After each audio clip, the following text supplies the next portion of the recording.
दादाजी, दादाजी, वो वाली कहानी सुनाओ ना, वो गांव की डायन वाली। अरे बच्चों, अभी रात हो गई है। ऐसे छोटे बच्चे रात को भूत प्रेत की कहानियां नहीं सुनते। दादाजी, अब हम बड़े हो गए हैं, प्लीज हमें भी वो वाली कहानी सुनाओ ना। अच्छा ठीक है बच्चों, अगर तुम लोग इतनी जिद कर ही रहे हो तो सुनाता हूँ। बात है आज से कई साल पहले की। साल था 1999, जब गांव में दशहरा का पर्व था। सभी लोग मेला देखने जा रहे थे कि तभी कुछ लोगों ने सड़क पर एक लंबे से साड़ी को बिछा देखा। उस साड़ी को देखकर सबको कुछ ठीक नहीं लगा। सबका उस साड़ी को लांघकर रास्ता क्रॉस करने को मन किया, लेकिन एक आवारा सा लड़का नहीं माना और उसने उस साड़ी को लांघ दिया। सड़क के किनारे से गुजरते वक्त लोगों ने बांसवाड़ा के पास से एक आवाज सुनी, जो कि पानी के बौछार की थी, बिल्कुल उसी तरह जिस तरह कोई नहाता है। लोगों ने जब उस तरफ टॉर्च मारा तो उन्हें एक औरत नहाती हुई दिखी, लेकिन अगले ही पल सबकी टॉर्च एक साथ फ्यूज हो गई और फिर से अंधेरा छा गया। सब समझ गए, हो ना हो ये कोई भूतनी या डायन ही है। सबका शक बिल्कुल यही था। सब उस रात फटाफट वहां से निकले। अगले सुबह गांव में एक खबर आग की तरह फैल गई कि एक डायन ने इस गांव को श्रापित कर दिया है और वो लड़का जिसने पिछली रात उस साड़ी को लांघा था, उसने उसी रात खुद के घर में फांसी लगाकर आत्महत्या कर ली। ये सारी खबरें गांव में आग की तरह फैल गई और हर कोई बस उसी डायन की दहशत की बातें करने लगा। अक्सर दशहरा, दिवाली जैसे पर्व में गांव खेड़ों में डायने वगैरह घूमा करती है। ये एक आम बात थी, तो लोगों ने सोचा कि जैसे ही दशहरा बीतेगा सब कुछ शांत हो जाएगा। लेकिन ऐसा नहीं हुआ, बल्कि उस डायन की तबाही ने अपना जन्म लेना शुरू किया था। दशहरा के 10 दिन बीतते ही गांव में एकदम से कयामत आ गई। सारे पालतू मवेशी मरने लगे। कोई देर रात उन्हें मारकर उनका पूरा खून चूस लेता। जिंदा बच्चे भी गांव में पैदा नहीं हो रहे थे। गर्भवती महिलाओं का बच्चा उनके गर्भ में ही मर जाता। सबका यही मानना था कि इन सब का कारण वही डायन है जिसने अपने श्राप से पूरे गांव को बर्बाद कर दिया है। गांव में अब खेती होना भी नामुमकिन हो गया था। खेतों में बंजर जमीनें थी, सारी फसल सूख गई थी और इसी कारण कई किसानों ने खुदकुशी कर ली। दादाजी, लेकिन डायन इस तरह लोगों को क्यों मारती थी? क्या वो कोई बदला लेने आई थी? नहीं, वो किसी बदले के मकसद से नहीं आई थी। वो इस गांव को हासिल करना चाहती थी, क्योंकि उसे हमारे गांव को अपना अड्डा बनाना था, जिसका सुझाव उसे एक तांत्रिक ने दिया था। कुछ सालों पहले गांव वालों ने उस तांत्रिक के घिनौने कामों की वजह से पीट कर उसे गांव से बाहर निकाल दिया था और उसके ही सुझाव पर उस डायन ने हमारे गांव पर निशाना साधा था। दादाजी, फिर आगे क्या हुआ? क्या उस डायन ने सबको मार दिया? नहीं बेटा, सबको मारना संभव नहीं था, लेकिन जो नियमों को नहीं मानता वो उस डायन के जाल में आसानी से फंस जाता। नियम? कैसे नियम दादाजी? जैसे सूरज ढलने के बाद घर के दरवाजे खिड़की बंद कर लेना, किसी के दरवाजा खटखटाने पर दरवाजा ना खोलना। लेकिन इससे डायन शांत नहीं बैठी, बल्कि उसने दूसरा पैंतरा आजमाया। अब तो शादी बारात भी गांव में नहीं हो सकते थे, वरना डायन के पास एक भारी मौका होता अपना शिकार फंसाने का। उसने गांव के सभी लोगों को अपने वश में करना शुरू कर दिया और उससे दूसरों को नुकसान पहुंचाना चालू किया। धीरे धीरे उस डायन का आतंक बढ़ता चला गया। दादाजी, फिर गांव वालों को उस डायन से छुटकारा कैसे मिला? गांव वाले उस डायन की दहशत से घबराए थे। इसी बीच सभी में ये खबर उठती है कि ये काम उसी तांत्रिक का है जिसे 3 साल पहले गांव से धक्के देकर बाहर कर दिया गया था। गांव वाले गुस्से में लाल हुए उस तांत्रिक का पता करते हैं और फिर उसे जान से मारने की धमकी देते हुए कहते हैं, सुन बे तांत्रिक, उस डायन को किसी भी तरह गांव से बाहर कर। हमें पता है तूने ही उस डायन को हमारे गांव के पीछे लगाया है। अगर तूने ऐसा नहीं किया तो तुझे हम ऐसी भयानक मौत देंगे कि तू तंत्र विद्या भी भूल जाएगा।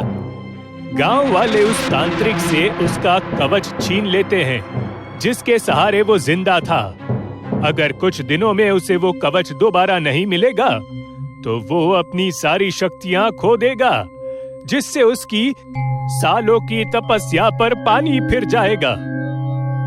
तांत्रिक को मजबूरन गांव आना ही पड़ा। उसने साल के आखिरी रात को साधना शुरू की। साधना में मैं और मेरे 2 और साथी बैठे थे। तांत्रिक ने मंत्रों को जपना शुरू किया। वो डायन कुछ ही पल में सामने हाजिर हुई, जो कि बहुत ही डरावने चेहरे के साथ आई थी। उसे देखकर हम सब अंदर से कांप गए, लेकिन भाग भी नहीं सकते थे। अगर भागते तो जान से हाथ धोना पड़ता। अब तुझे इस गांव को छोड़ देना चाहिए। मेरा मकसद पूरा हो गया है। मकसद तो तेरा पूरा हुआ है, मेरा नहीं। आई तो मैं तेरे मकसद के लिए थी, लेकिन जाऊंगी अपना मकसद पूरा करके। वो डायन गांव छोड़कर जाने को नहीं मानती।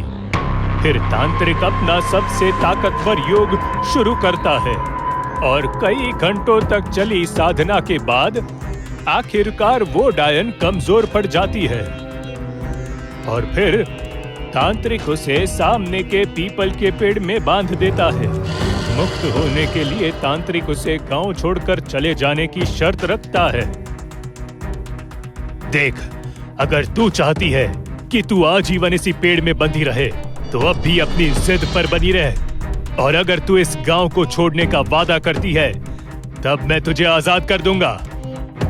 ठीक है तांत्रिक, मैं इस गांव को छोड़ दूंगी, लेकिन मेरी भी एक शर्त है कि यहाँ मौजूद कोई भी शख्स आज की रात हुई दास्तां का जिक्र कभी भी किसी से नहीं करेगा, अन्यथा मैं उसके सामने आ जाऊंगी और उसे मार दूंगी। इतना कहते ही वो डायन बेहोश हो जाती है और तांत्रिक उसे पेड़ से आजाद कर देता है और गांव फिर से हरा भरा हो जाता है। अरे दादाजी, आपने तो कहा कि उस डायन ने सबसे ये वादा लिया था कि कोई भी उस रात की दास्तां का जिक्र किसी से भी नहीं करेगा, वरना वो सामने आ जाएगी। आपने तो हमें ये सब बता दिया। हे राम, ये मेरे से क्या हो गया?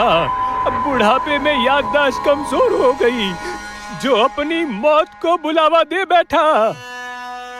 तभी घर की लाइट चली जाती है और हल्की रोशनी में उन तीनों को सामने एक औरत की बड़ी परछाई नजर आती है।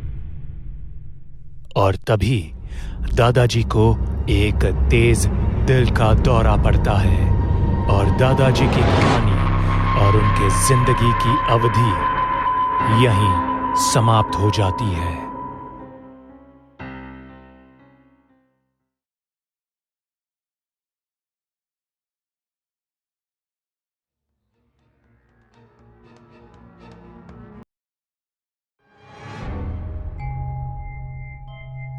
गुरुजी, सब बताते हैं पिछली रात उषा के पति को एक सियार उठा ले गया। क्या वाकई ये सियार था या फिर सियार के भेष में कोई और अपनी माया रच रहा है? बेटा, यही बात तो गांव वालों को समझ नहीं आती। मैंने ये बात साफ तौर पर कही है कि शाम होते ही अपने अपने घरों के दरवाजे बंद कर लिया करो, क्योंकि वो एक रंग बदलने वाली चुड़ैल है जो ना जाने कब और किसके भेष में तुम्हारे सामने हाजिर हो जाए और तुम्हें इसका जरा भी अंदाजा ना हो। लेकिन गुरुजी, क्या ये सच है कि इस गांव पर किसी रंग बदलने वाली चुड़ैल की नजर है? गुरुजी, इसके पीछे की क्या कहानी है? मेरे मुताबिक बहुत देर हो चुकी है। बच्चों, अब तुम्हें भी घर जाना चाहिए। सूरज ढलने को है। ऐसे में इस तरह ठंड और अंधेरी शाम में अकेले नहीं घुमा करते। लेकिन गुरुजी, आपने सौम्या के सवाल का जवाब नहीं दिया। आप उस चुड़ैल की हरकत को बयां करने से क्यों घबरा रहे हो? हकीकत तो बड़े महात्मा पंडित भी ऐसे मनहूस पूर्णिमा की शाम नहीं बताएंगे, तो भला मैं क्या चीज हूँ। अब तुम लोग अपने घर जाओ, लेकिन जाते वक्त मेरी कही गई बातों का खास ख्याल रखना। कोई भी दिखे उसे ना तो टोकना, और अगर तुम्हें कोई पीछे से आवाज लगाए तो उसे भूल कर भी जवाब नहीं देना। ठीक है गुरुजी, अब हम यहाँ से निकलते हैं। सूरज ढलने को था जब दो भाई बहन निखिल और सौम्या एक बूढ़े पंडित की कुटिया से लौटने लगे थे। अक्सर वो दोनों उस पंडित का हाल समाचार जानने के लिए आ ही जाया करते थे। आज वो दोनों उस पंडित से एक रंग बदलने वाली चुड़ैल के बारे में सुनकर लौट रहे थे। निखिल, जल्दी जल्दी चलो, वो चुड़ैल कभी भी आ सकती है। घर पर मम्मी पापा भी इंतजार कर रहे होंगे। जल्दी जल्दी चलो। हाँ, सही कहा। लेकिन क्या एक पल के लिए तुम्हें ऐसा लगता है कि जो कुछ गुरुजी ने उस चुड़ैल के बारे में बताया वो सही होगा?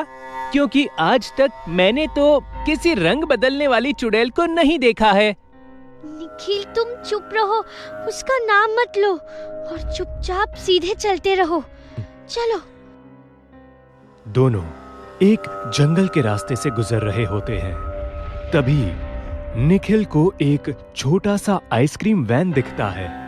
निखिल उस वैन की तरफ इशारा करते हुए सौम्या को दिखाता है। अरे सौम्या, वो देखो, आइसक्रीम। कसम से मजा आ जाएगा। रुको निखिल, इस तरह किसी भी अनजान वस्तु की तरफ आकर्षित होने को गुरुजी ने मना किया था हमें। अरे छोड़ो भी तुम, जल्दी से वहां जाते हैं। निखिल को आइसक्रीम खूब पसंद था, जिस वजह से वो खुद को रोक नहीं पाया और भागते हुए उस आइसक्रीम वैन के पास जा पहुंचा। उस आइसक्रीम वैन के आसपास कोई भी दूसरा शख्स नहीं था, यहां तक कि कोई दुकानदार भी नहीं था। निखिल ने इस मौके का जमकर फायदा उठाया और बिना सोचे समझे उस वैन के अंदर से 2-3 आइसक्रीम निकालकर खाने लगा। तभी उसके पीछे से एक आवाज गूंज उठी। खाओ बच्चों, मन भर के खाओ, क्योंकि बहुत जल्द मैं तुम्हें खाने वाली हूँ।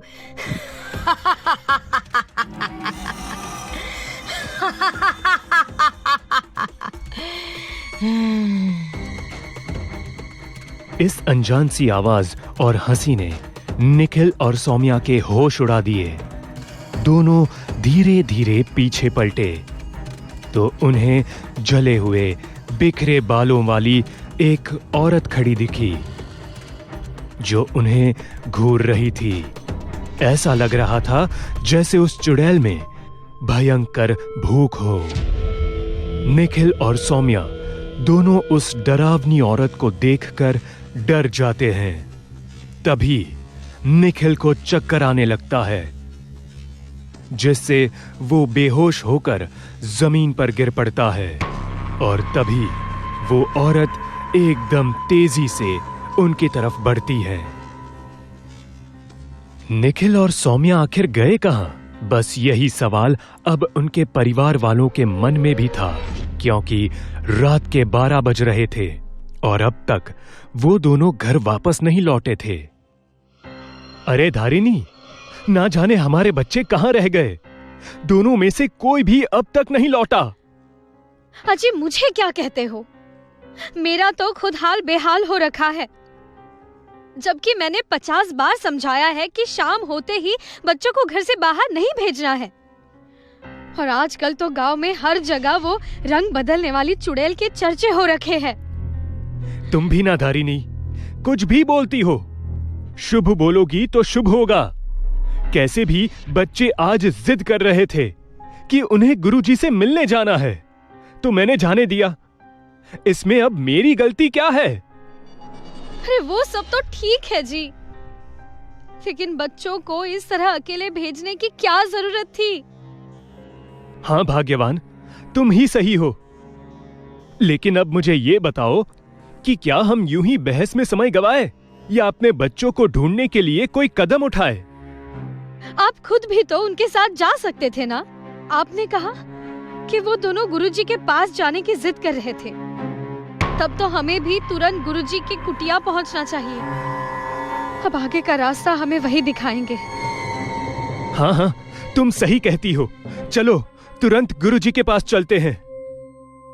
दोनों बच्चों के एक साथ गायब होने की वजह से केदार और धारिनी दोनों बहुत परेशान और हताश होकर गुरुजी की कुटिया पहुंचते हैं। वो दोनों उस कुटिया के मिट्टी वाले दरवाजे को थपथपाने लगते हैं। कुछ देर में वो बूढ़ा पंडित अपनी कुटिया से बाहर निकलता है। अरे तुम दोनों इतनी रात गए यहाँ कर क्या रहे हो? सब कुशल मंगल तो है ना? अरे क्या कुशल मंगल महाराज, हमारे दोनों बच्चे निखिल और सौम्या लापता है। क्या मतलब? वो दोनों अभी तक घर नहीं पहुंचे? अरे गुरुजी, अगर हमारे बच्चे सही सलामत घर पर मौजूद होते तो हम इतनी रात गए आपको क्यों कष्ट देते? अब आप ही हमारी कुछ सहायता करिए। लेकिन मैंने उन दोनों बच्चों को सूरज ढलने से पहले ही घर भेज दिया था। वो जरूर घर पर होंगे।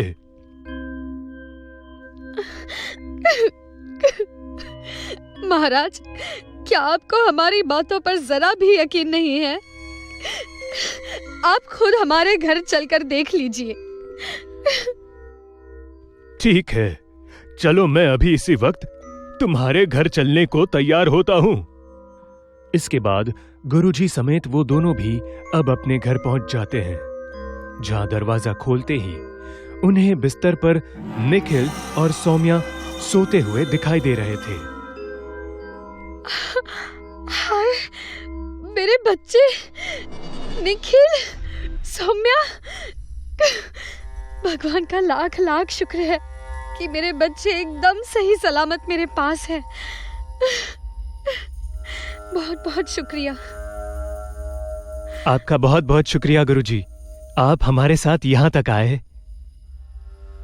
कोई बात नहीं केदार, बस अब से अपने बच्चों का खास ख्याल रखो।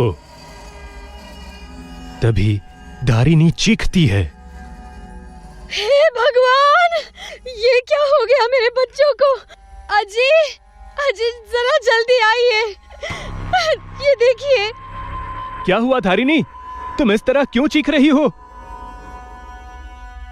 जब केदार धारिनी के पास पहुंचता है तब उसके भी रोंगटे खड़े हो जाते हैं।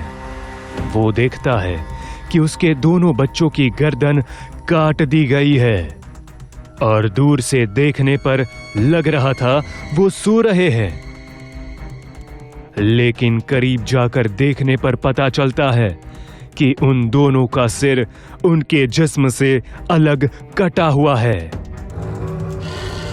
केदार और धारिणी दोनों अपने बच्चों की लाश देखकर दर्द से रोने लगते हैं। तभी पीछे से उन्हें एक डरावनी हंसी सुनाई देती है।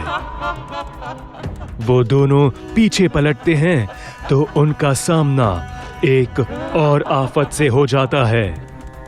वो दोनों देखते हैं कि उनके सामने अब वो रंग बदलने वाली चुड़ैल खड़ी है, जो गुरुजी का भेष बनाकर उनके साथ ही आई थी। वो हंसते हुए कहती है, अच्छा बेवकूफ बनाया तुम दोनों को।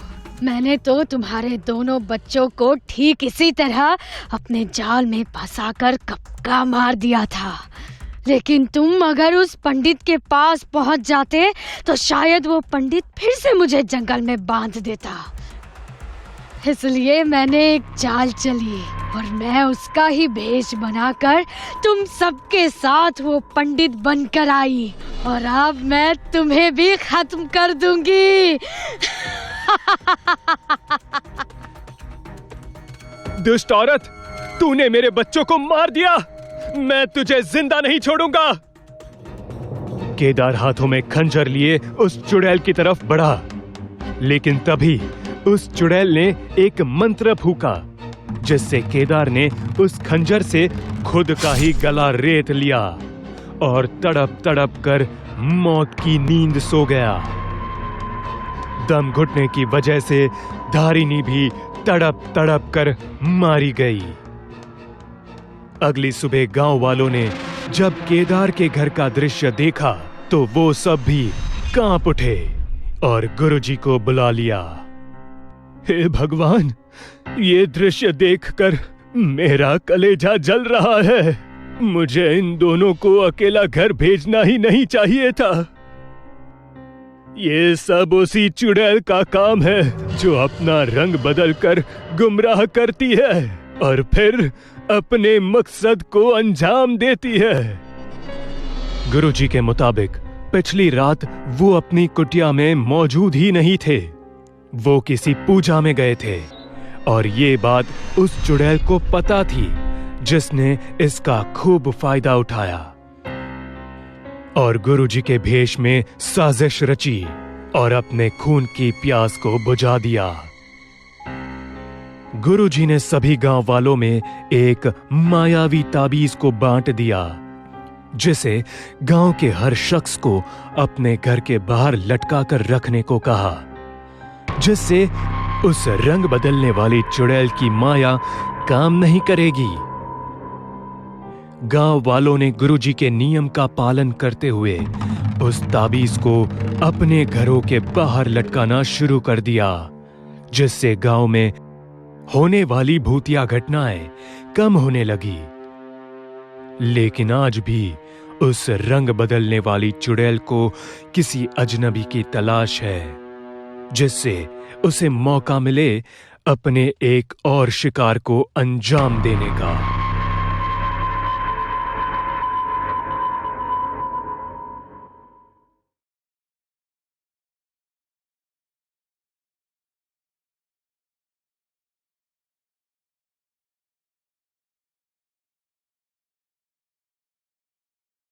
रात के लगभग 1 बजे गांव के बाहर एक पुराने खंडर से मंत्र पढ़ने की आवाजें आ रही होती है। ओम त्र्यंबकम यजमहि और एक तांत्रिक अग्नि प्रज्वलित करते हैं। ओम त्र्यंबकम तांत्रिक बिना रुके मंत्र पढ़े ही जा रहे हैं। ओम त्र्यंबकम यजमहि सुगंधित पुष्टिवर्धनम। ओम त्र्यंबकम यजमहि सुगंधित पुष्टिवर्धनम। हे चुड़ैल, मुझे पता है तू यहीं कहीं है। मुझे तेरे होने का आभास हो रहा है। छुपने का कोई फायदा नहीं होगा। मेरे सामने आ, वरना तेरे साथ अच्छा नहीं होगा। आ गई मैं। चला जा यहाँ से। चुपचाप यहाँ सामने बैठ जा। मैं नहीं बैठूंगी, तुझे जो करना है कर।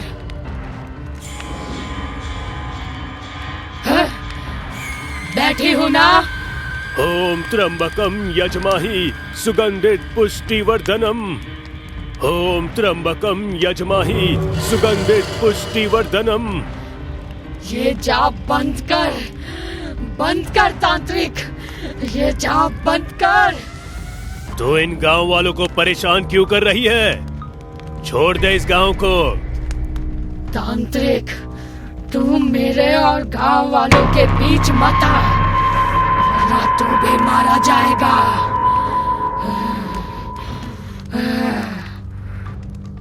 ओम त्र्यंबकम यजमाहि सुगंधित पुष्टिवर्धनम। ओम त्र्यंबकम यजमाहि सुगंधित पुष्टिवर्धनम। बंद कर। चुड़ैल अपनी शक्ति से तांत्रिक को यहाँ वहाँ पटक रही थी। तांत्रिक मंत्रों का जाप और जोर जोर से करने लगे। चुड़ैल अपने हाथ पैर पटकने लगी और सिंदूर को हवा में उड़ाने लगी। महाकाली के आदेश से मैं तुझे वश में करता हूँ। ये तूने अच्छा नहीं किया तांत्रिक। अब से तू मेरे वश में रहेगी। मैं इस गांव को श्राप देती हूँ। मैं वापस आऊंगी दुल्हन बनकर और इस गांव को बर्बाद कर दूंगी। कोई नहीं बचेगा, कोई भी नहीं बचेगा।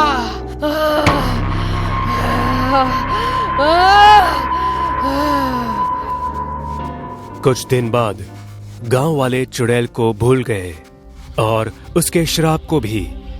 जय नाम का एक युवक अपनी पढ़ाई पूरी करके 6 साल बाद गांव वापस आ रहा था। सारे परिवार वाले बहुत खुश थे। अरे भाई जल्दी चलो, ट्रेन आ गई होगी। चलो चलो, मैं तो कब से तैयार होके बैठी हूँ। पर जब वो लोग स्टेशन पहुंचे तो जय के साथ एक लड़की थी। पिताजी, ये मेरी पत्नी है राखी। तूने शादी कब की? 3 महीने हो गए। सब कुछ बहुत जल्दी हो गया पिताजी। सोचा आप दोनों को मिलके बताऊं। मुझे पता है आप नाराज होंगे, पर मेरी बात सुनकर फैसला लीजिए। बातें बाद में करेंगे। वाह, कितनी प्यारी बहू है। अब घर चलो, सारी बातें घर जाकर ही करेंगे। चलो। जय के पिताजी नाराज थे, पर माँ खुश थी।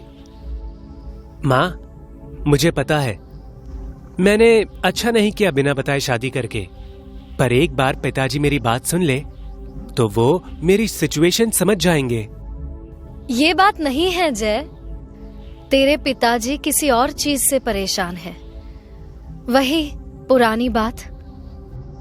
कौन सी पुरानी बात माँ? वही चुड़ैल का श्राप कि वो वापस लौटेगी दुल्हन बनकर। ऐसा कुछ नहीं होगा पिताजी। वो ढोंगी बाबा बस गांव वालों से पैसा ऐंठने के लिए झूठ बोल रहा था। अपने गांव से कितने लड़कों ने शहर में ही शादी कर ली, किसी को कुछ नहीं हुआ, सब खुश हैं। आप चिंता मत कीजिए, ऐसा कुछ नहीं होगा। ऐसा कुछ ना हो वही सही होगा बेटा। वो लोग बहू को लेकर गांव पहुंचते हैं। बहू ने घूंघट कर रखा था। जय के पिताजी अभी भी काफी परेशान दिखाई दे रहे थे। तभी जय के पिताजी के फोन पे एक कॉल आता है। क्या? कब? कैसे हुआ? क्या हुआ पिताजी? जो नहीं होना था। जिस तांत्रिक ने चुड़ैल को अपने वश में किया था वो मर गए। क्या?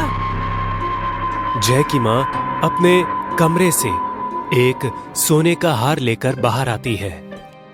ये मैंने तेरे लिए बना रखा था, आज के दिन के लिए।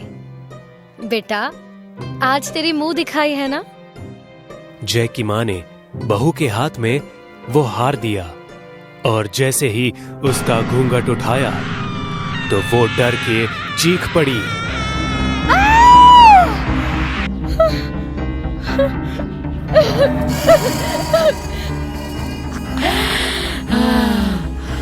मैं आ गई। दुल्हन चुड़ैल बन चुकी थी और चुड़ैल जोर जोर से हंस रही थी।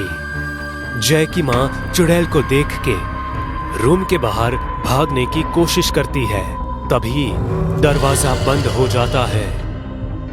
मुझे जाने दो, मुझे जाने दो, मुझे जाने दो। इतने सालों के बाद फिर से आजाद हो गई मैं। चुड़ैल माँ के बाल पकड़ के यहाँ से वहाँ पटकती है। साड़ी का पल्लू उसके गले में फंदा बनकर उसे मारने लगी। तभी पिताजी दरवाजा खटखटाते हैं। चुड़ैल माँ को पंखे से लटका देती है। भगवान, दरवाजा खोलो! चीख की आवाज से डर के पिताजी जोर से दरवाजे को धक्का देते हैं और सामने का मंजर देखकर वो सुन्न पड़ जाते हैं। पंखे में जय की माँ की लाश लटकी थी। अरे ये क्या हो गया? चुड़ैल रूम के एक कोने में बैठी थी। अब कोई फायदा नहीं, वो मर गई है।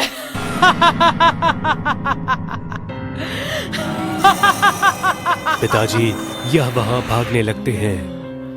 जय का नाम पुकारते हुए चुड़ैल भी उसके पीछे भागती है। जय, जय!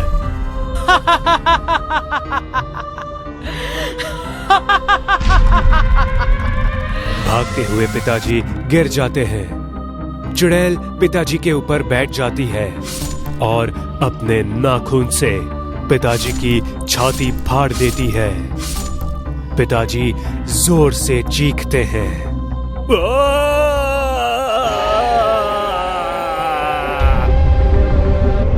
तभी जय घर के अंदर आता है। कमाल है, यहाँ कोई नहीं है।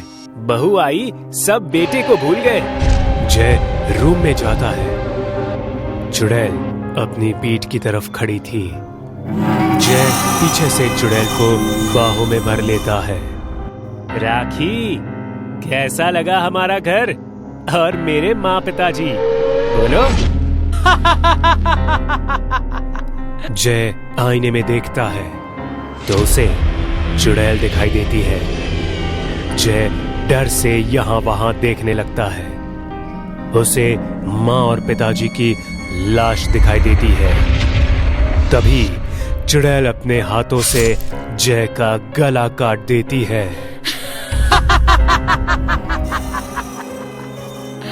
दुल्हन चुड़ैल गांव के हर घर में जाकर लोगों को मार देती है।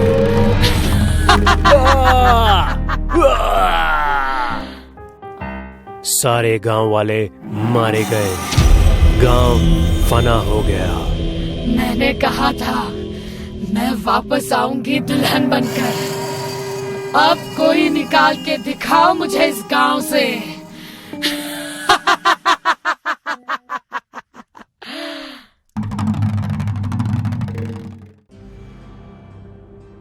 अनीश अपना घर बदल रहा था। उसको नौकरी में तरक्की मिली थी, इसलिए वो अपना शहर छोड़कर दूसरे शहर में रहने आया था। इस नए घर में उसका पहला दिन था। वो अपना सामान रख कर नया घर देख रहा था। तभी उसे तहखाने में एक संदूक जैसा कुछ दिखाई दिया। ये क्या चीज है? दिखने में तो संदूक जैसा लगता है, पर इस घर में संदूक का होना कुछ समझ नहीं आया। देखे तो क्या है? अनीश उस संदूक को बाहर ले आया और उसे देखने लगा। इस पर तो ताला लगा हुआ है, मतलब ये किसी की अमानत है। इसे वापस रखना ही ठीक होगा। जिसका भी ये सामान होगा वो आकर ले जाएगा।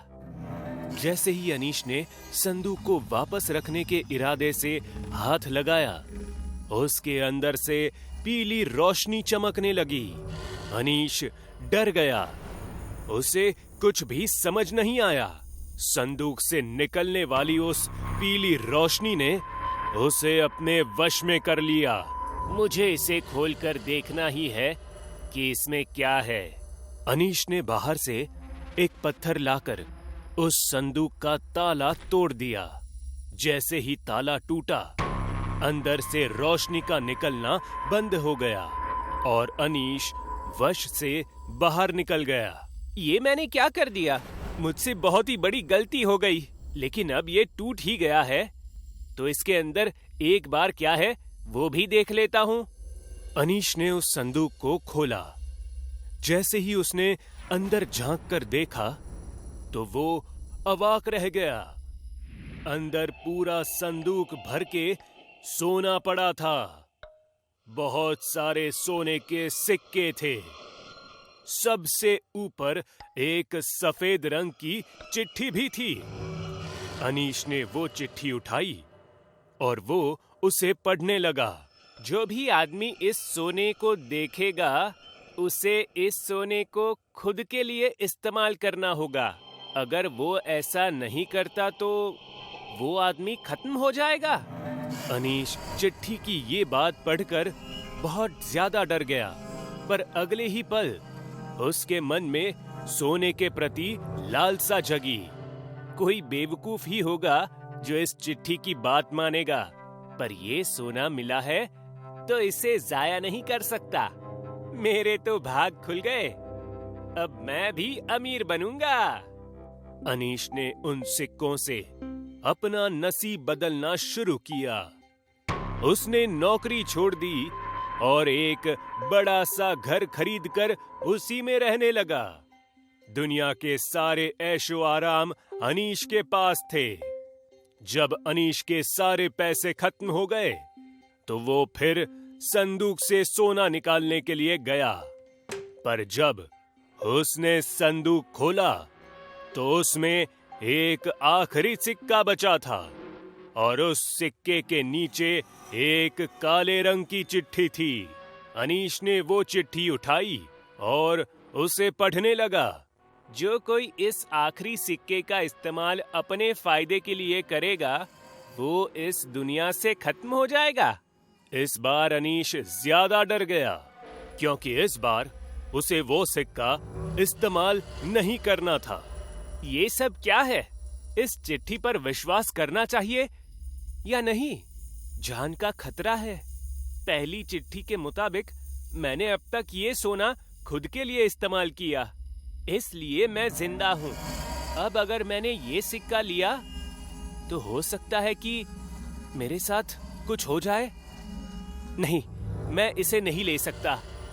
अनीश ने वो आखिरी सोने का सिक्का नहीं निकाला। उसके सारे पैसे खत्म हो रहे थे। अचानक एक दिन उसका दोस्त मुनि उससे मिलने आया। वो भी इसी शहर में रहता था। मुनि अनीश का घर देखकर चौंक गया। उसे इसका बिल्कुल भी अंदाजा नहीं था। अरे भाई अनीश, कोई लॉटरी लगी थी क्या? नौकरी से तो इतनी अमीरी नहीं आ सकती, या फिर कोई और राज है? अरे नहीं नहीं, कोई राज नहीं है। वो असल में मैंने मेरे नाम पर जो गांव में जमीन थी ना, वो बेच दी, इसलिए ये सब कर पाया हूँ। अच्छा है। मुनि को अनीश की ये जमीन वाली बात कुछ हजम नहीं हुई, क्योंकि कोई जमीन बेचकर भी इतना सब नहीं खरीद सकता था। मुनि 2-3 दिन अनीश के घर पर ही रुका। उस दौरान उसने अनीश से बहुत बार इस राज के बारे में पूछने की कोशिश की, पर अनीश ने सच नहीं बताया। 3 दिन बाद मुनि अपने घर चला गया। महीनों बीत गए। अनीश के सारे पैसे खत्म हो गए। वो घर की चीजें बेचकर खाना खाने लगा। एक दिन उसने ना रहकर मुनि को फोन किया। मुनि, सुनना, मुझे तेरी मदद चाहिए। अरे क्या मजाक कर रहे हो अनीश? तुम्हें कैसे मेरी जरूरत पड़ी? हाँ, मुझे थोड़े पैसे उधार चाहिए। एक और मजाक। अब चुप कर। वैसे भी मेरे पास तुझे मदद करने के लिए कुछ नहीं है। मेरी नौकरी में मेरा घर मुश्किल से चलता है। अरे मेरी बात तो सुन। मुनि ने फोन रख दिया। अनीश बहुत नाराज हो गया। एक रात उसकी हालत बहुत खराब हो गई। घर में खाने का एक दाना भी नहीं था और घर में ऐसी कोई चीज नहीं बची थी जिसे वो बेच सकता था। आखिर में उसने वो सिक्का लेने का सोच ही लिया। मुझे वो सिक्का इस्तेमाल करना ही होगा। भूख से मरने से अच्छा है कि मैं उस सिक्के को इस्तेमाल करके पेट भर खाना खाकर मरूं। अनीश ने वो संदूक निकाला और उस सिक्के को लेकर चला गया। बहुत दिनों बाद उसने पेट भर के खाना खाया। कुछ नहीं हुआ मुझे, मैं अभी भी जिंदा हूं। ये चिट्ठी सिर्फ डराने के लिए किसी ने रखी थी। वो डरते हुए संदूक के पास जाने लगा। जैसे ही अनीश ने संदूक को खोला तो इस बार उससे एक सफेद रोशनी निकलने लगी। वो डर गया। जैसे ही वो रोशनी अनीश के शरीर पर पड़ी, अनीश का शरीर अपने आप हवा में उड़ने लगा। बचाओ मुझे, कोई है, बचाओ! उसकी आवाज किसी ने नहीं सुनी। देखते ही देखते उसका शरीर फटकर ढेर सारे सोने के सिक्कों में तब्दील हो गया और वो सारे सिक्के उस संदूक में जाने लगे। जैसे ही आखिरी सिक्का उस संदूक में गया, संदूक का ढक्कन बंद हुआ और चारों तरफ पहले की तरह शांति फैल गई। इस घटना के कुछ दिन बाद अनीश का दोस्त मुनि उससे मिलने वापस उसके घर आया, पर घर में आकर उसने देखा तो अंदर ना तो कुछ सामान था और ना ही अनीश था। उसने पूरे घर में अनीश को ढूंढा, पर उसे अनीश कहीं नहीं मिला। घर में घूमते घूमते उसकी नजर अचानक उस संदूक पर पड़ी। अच्छा, तो ये है इसकी अमीरी का राज। जमीन बेचकर नहीं, जमीन से मिला सोना बेचकर अमीर हुआ है ये। मुनि का इतना कहते ही संदूक में से रोशनी निकलने लगी। मुनि डर गया, पर उसने हिम्मत करके उस संदूक को खोला। अरे, इतना सारा सोना, अब ये मेरा है। उसी समय मुनि की नजर संदूक में पड़ी एक चिट्ठी पर गई। उसने चिट्ठी उठाई और उसे पढ़ना शुरू किया। जो भी आदमी इस सोने को देखेगा, उसे इस सोने को खुद के लिए इस्तेमाल करना होगा। अगर वो ऐसा नहीं करता तो वो आदमी खत्म हो जाएगा। इस तरह उस अज्ञात संदूक का खेल फिर से शुरू हुआ। कुछ समय पहले की बात है। चंद्रनगर नाम का एक गांव था जहां मनोज अपनी पत्नी मीना के साथ रहा करता था। उनका बेटा हितेंद्र शहर में पढ़ाई कर रहा था, पर छुट्टियों में वो अपने दोस्त राजू के साथ गांव चला गया। मम्मी पापा कैसे हो आप? Mummy papa? शहर जाकर ज्यादा अंग्रेजी आ गई है क्या? माँ और पिताजी नहीं बोला जा रहा है? माँ और पिताजी नमस्ते, इससे मिलिए, ये मेरा दोस्त रवि है, इसे अपना गांव दिखाने लाया हूँ। नमस्ते। नमस्ते बेटा, बैठो, तुम लोगों के लिए चाय बना कर लाती हूँ। नहीं माँ, चाय वाय बाद में पियेंगे, पहले मैं और रवि गांव दर्शन करेंगे। अरे नाश्ता तो कर लो। नहीं नहीं नहीं, मेरी बाइक कहाँ है? हितेंद्र ने अपनी बाइक निकालकर साफ की और जाने के लिए तैयार हो गया। तभी मनोज ने उसे अपने पास बुलाया। उसके चेहरे पर एक अजीब सा डर था। वो बोला, पूरा गांव घूमना, सब देखना, लेकिन गलती से भी पूर्वी जंगल की तरफ मत जाना। क्यों अंकल? क्योंकि वहां वो रहती है। कौन? शैतानी बुढ़िया। शैतानी बुढ़िया, वो शैतानी करती है क्या? बेटा उसका मजाक मत बना, वो बहुत खतरनाक है। ठीक है, आप लोग चिंता मत कीजिए, मैं उधर नहीं जाऊंगा। हितेंद्र बाइक स्टार्ट करता है और दोनों गांव देखने निकल पड़ते हैं। यार ये गांव तो बड़ा ही प्यारा है, कितना शांत और साफ सुथरा है। हाँ, यही तो मैं तुझे दिखाने लाया था।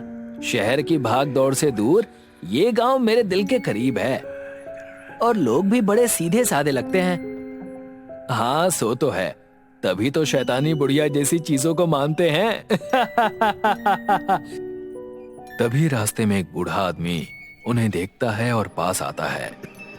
बेटा, तुम गांव घूम रहे हो, बस एक बात का ध्यान रखना, उधर उस जंगल की तरफ मत जाना। अंकल ऐसा क्या है वहाँ? वहाँ शैतानी बुढ़िया का साया है, वहाँ जो भी गया वो लौट कर नहीं आया। कहीं वहाँ कोई पार्टी तो नहीं चल रही है कि जो गया मस्त होकर वहीं रह गया? क्या बोल रहे हो बेटा? अरे ये मजाक कर रहा है, हम लोग उधर नहीं जाएंगे। चल हितेंद्र। हितेंद्र फिर बाइक चलाना शुरू करता है और वो दोनों हंसने लगते हैं। तूने सच कहा था यार, ये गांव वाले सच में बहुत अंधविश्वासी हैं। हाँ भाई, और उस बुढ़िया की तो बात ही मत कर, कितनी फिल्मी कहानी बना रखी है सबने। मुझे तो लगता है कि हमें उस जंगल को देखना चाहिए। बिल्कुल, बचपन से मैं सुनता आया हूँ, लेकिन कभी जाने की हिम्मत नहीं हुई। अब तो हम जाएंगे। सबकी चेतावनियों को ताक पर रखकर हितेंद्र और रवि उस जंगल की तरफ बढ़ गए। जैसे जैसे वो जंगल के अंदर जाने लगे, रास्ता घना और सुनसान होता चला गया।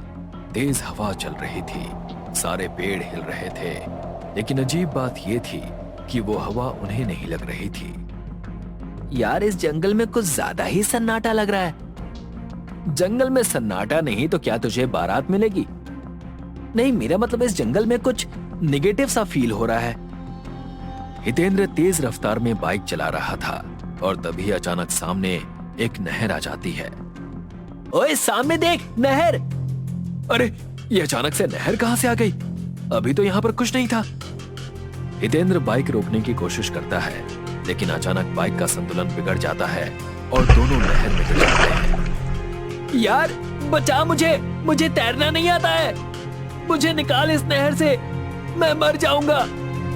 अरे बस 1 मिनट रुक, मैं बाहर आ जाऊं, अभी तुझे भी निकालता हूं, तू साइड में आने की कोशिश कर। अरे मुझे बाहर निकाल, मैं सच में मर जाऊंगा, जल्दी कर। ला रवि, अपना हाथ मुझे दे, जल्दी। रवि हितेंद्र का हाथ पकड़ता है, लेकिन अचानक वो वापस पानी में डूबने लगता है और हाथ छूट जाता है। हितेंद्र उसे पकड़ने की कोशिश करता है, लेकिन रवि का हाथ बार बार छूट रहा था। रवि को ऐसा लगता है जैसे कोई उसका पैर पकड़कर उसे नीचे खींच रहा है। हितेंद्र, कोई मेरा पैर पकड़कर मुझे नीचे खींच रहा है। अरे कुछ नहीं है, तुझे बस डर लग रहा है। अचानक एक ही झटके में रवि का शरीर पानी के अंदर चला जाता है, जैसे किसी ने उसे अंदर खींच लिया हो। हितेंद्र घबरा जाता है, पर अगले ही पल रवि दोबारा हाफता हुआ ऊपर आ जाता है और इस बार हितेंद्र उसे बाहर खींच लेता है। तुझे कुछ हुआ तो नहीं? नहीं, पर यार मुझे ऐसा लगा जैसे कोई मुझे खींच रहा था। हाँ, वो पानी में ऐसा ही लगता है। दोनों चैन की सांस लेते हैं, पर तभी हितेंद्र की नजर उसकी बाइक पर पड़ती है, जो नहर में डूब रही होती है। अरे मेरी बाइक, मुझे इसे बचाना होगा। वो तुरंत नहर के किनारे जाता है और बाइक को खींचने की कोशिश करता है, लेकिन बाइक धीरे धीरे पानी में समा जाती है। छोड़ दे यार, बाइक गई। अब हमें यहाँ से भागना चाहिए, ये जगह ठीक नहीं लग रही। हाँ चल, निकलते हैं यहाँ से। दोनों दौड़ने लगते हैं, तभी उन्हें अचानक से एक लड़की के चीखने की आवाज सुनाई देती है। वो क्या था? पता नहीं, तू बस जल्दी चल, हमें घर वापस पहुंचना है। दोनों जंगल के बाहर जाने का रास्ता ढूंढने की कोशिश करते हैं, लेकिन हर तरफ एक जैसे पेड़ और एक जैसे रास्ते दिखाई दे रहे थे। हम बाहर क्यों नहीं जा पा रहे हैं? ये कैसी जगह है? कहीं वो सब सच तो नहीं कह रहे थे कि यहाँ शैतानी बुढ़िया रहती है? तभी वहां की तेज हवाएं अजीबोगरीब आवाजें करने लगती है और हर कदम पर दोनों को लगता है कि कोई उनका पीछा कर रहा है। हितेंद्र, मुझे लग रहा है कि हम यहाँ अकेले नहीं हैं। प्लीज ऐसी बातें मत कर, मुझे पहले से ही डर लग रहा है। हितेंद्र और रवि घबराकर चारों तरफ देखने लगते हैं। पेड़ और रास्ते सभी एक जैसे दिखाई दे रहे थे। हितेंद्र थक हार कर अपने पिता मनोज को फोन करता है। पिताजी, मैं और रवि हम लोग जंगल में फंस गए हैं। जंगल से बाहर आने का कोई रास्ता नहीं मिल रहा और बाइक भी नहर में गिर गई है। मैंने तुझे मना किया था कि उस जंगल में मत जाना, पर तू है कि मानता नहीं। और किस नहर की बात कर रहा है तू? इस गांव के आसपास या उस जंगल में दूर दूर तक कोई नहर नहीं है। क्या? अरे पिताजी, बाइक सच में नहर में गिर गई है और रवि भी डूबते डूबते बचा है। ये सब उस बुढ़िया की माया होगी। तू रुक, हम तुम दोनों को लेने आ रहे हैं। बस तू उस बुढ़िया से बचकर रहना। फोन कट जाता है। हितेंद्र और रवि को समझ में नहीं आता कि उन्होंने जो देखा क्या वो झूठ था या फिर सच। वो चारों ओर देखने लगते हैं और तभी पास में एक पेड़ के पास कुछ हलचल होती है। हितेंद्र, वो देख, कुछ हिल रहा है। ये तो सांप है। अगर ये बुढ़िया वाली बात सच है तो इस सांप से बचकर रहना होगा, क्योंकि मैंने सुना है कि ये काली शक्तियां सांप के रूप में आती हैं। वो बड़ा सा सांप पेड़ों के पीछे से निकल रहा था और उसे देखकर उनकी धड़कनें तेज हो रही थीं। तभी वो सांप एक पेड़ के पीछे जाता है और वहां से एक खूबसूरत लड़की सामने आती है। इच्छाधारी नागिन? ये इच्छाधारी नागिन है हितेंद्र। सांप सच में दूसरी तरफ जा रहा था, लेकिन उन दोनों को यकीन नहीं हुआ कि इतनी खूबसूरत लड़की जंगल में कैसे आ सकती है। अरे मैं कोई नागिन नहीं हूँ, यकीन करो, मैं भी तुम लोगों की तरह यहाँ फंसी हुई हूँ। ये जंगल बहुत अजीब है, कोई रास्ता ही नहीं मिलता बाहर जाने का। तुम यहाँ कैसे फंसी? मैं भी जंगल देखने आई थी और अब रास्ता नहीं मिल रहा।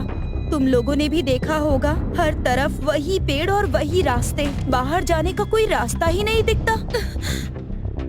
उन दोनों को पूरा यकीन तो नहीं था, पर उनके पास कोई और रास्ता भी नहीं था।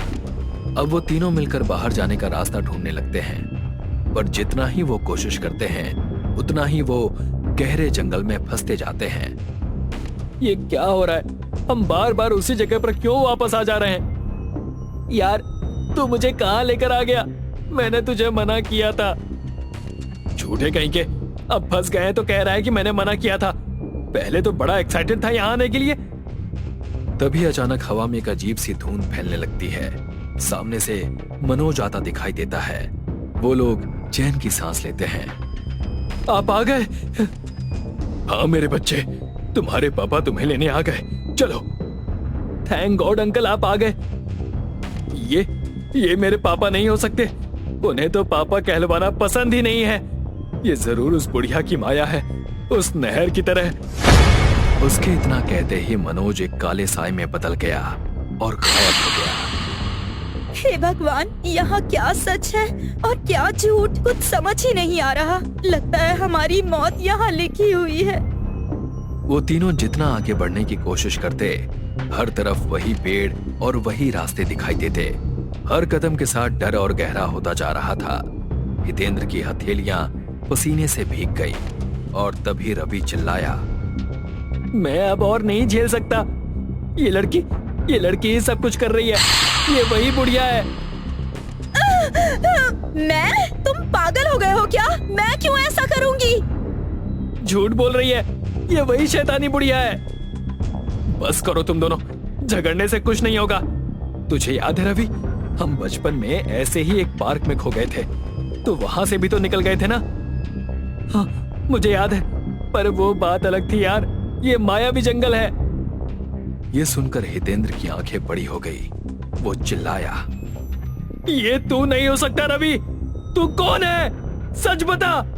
क्योंकि रवि मेरा बचपन का दोस्त है ही नहीं, वो तो मुझे कॉलेज में मिला था। तो तू आखिर समझ ही गया। रवि की आंखों में अचानक से एक खतरनाक लाल चमक उभरी और उसका चेहरा डरावना हो गया। वो खतरनाक शैतानी बुढ़िया में बदल गया।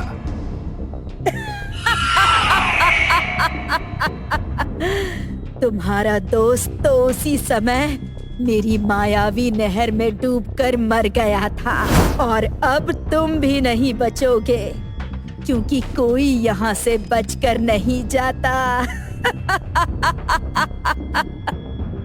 हे भगवान, अब तक हम इस बुढ़िया के साथ टहल रहे थे। तुमने रवि को मार दिया और अब तुम्हारी बारी है। नए शिकार आ गए।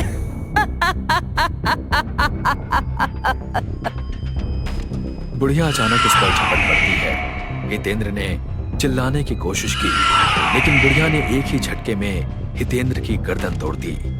ये मंजर देखकर उस लड़की ने भागने की कोशिश की, लेकिन उस बुढ़िया ने उसे अपनी चोटी में लपेट लिया और उसका गला घोंट दिया। दूसरी तरफ हितेंद्र के पिता मनोज और कुछ गांव वाले जंगल में उनकी तलाश कर रहे थे और वो आखिर उस जगह पर पहुंचे जहां पर उन दोनों की लाश पड़ी थी। मेरा बच्चा, आए, मेरा बच्चा।